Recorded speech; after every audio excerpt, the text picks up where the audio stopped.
गांव सोनापुर के पीछे फैला था एक घना, अंधेरा और सुनसान जंगल। उस जंगल के बीच से निकलती थी एक पुरानी टूटी फूटी कच्ची सड़क। गांव वाले उस सड़क को मौत की सड़क कहते थे। गांव के बुजुर्ग बच्चों को हमेशा चेतावनी देते, दिन हो या रात, इस सड़क पर चलते समय पूरी खामोशी रखनी पड़ती है। अगर किसी ने जरा सी भी आवाज की तो मौत उसी पल आकर पकड़ लेती है। गाँव के लोगों ने कई बार उस सड़क के किनारे जली हुई अधजली लाशें देखी थी। लोग कहते, यहाँ मौत अचानक बिजली बनकर गिरती है और इंसान को पल भर में राख बना देती है। इसी डर की वजह से उस सड़क पर जाने की हिम्मत कोई नहीं करता था। इसी गांव के ही एक कोने में रहते थे दो भाई, ज्ञान और राइस्टार। दोनों बहुत गरीब थे। उनके माँ बाप बचपन में ही गुजर गए थे। दिन में वो गांव के छोटे से पेट्रोल पंप पर काम करते और रात को अक्सर एक पुराने पेड़ के नीचे बैठकर बातें करते। एक शाम राइस्टार ने ज्ञान से धीरे से पूछा, भाई तूने हमारे गाँव के पीछे वाली कच्ची सड़क की कहानी सुनी है? ज्ञान थोड़ा कांपते हुए बोला, हाँ भाई, लोग कहते हैं कि जो भी उस सड़क पर जाता है और जरा सी भी आवाज करता है तो उसकी लाश सुबह सड़क किनारे मिलती है। राइस्टार हल्की हंसी दबाकर बोला, तो क्यों ना आज रात हम दोनों जाकर देख लें कि असल में सच्चाई क्या है। ज्ञान पहले तो डर गया, लेकिन आखिरकार भाई की जिद के आगे झुक गया। आधी रात होते ही दोनों बाइक लेकर जंगल की ओर निकल पड़े। हवा ठंडी थी और चारों तरफ घुप अंधेरा। जैसे जैसे वो सड़क के पास पहुंचे,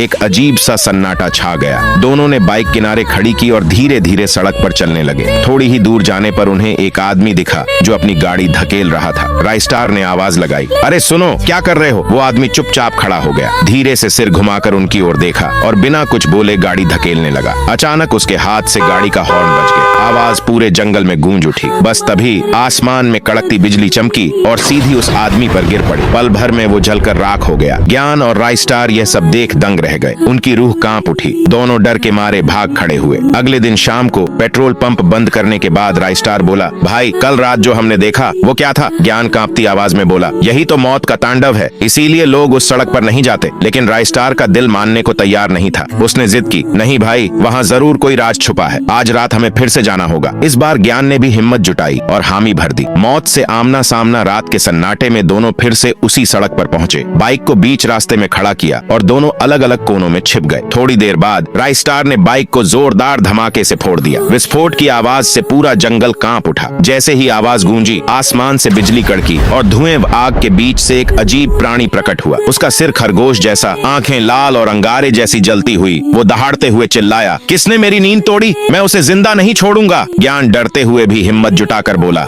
तू मासूम लोगों को क्यों मारता है? क्यों इस सड़क को मौत का रास्ता बना दिया है तूने?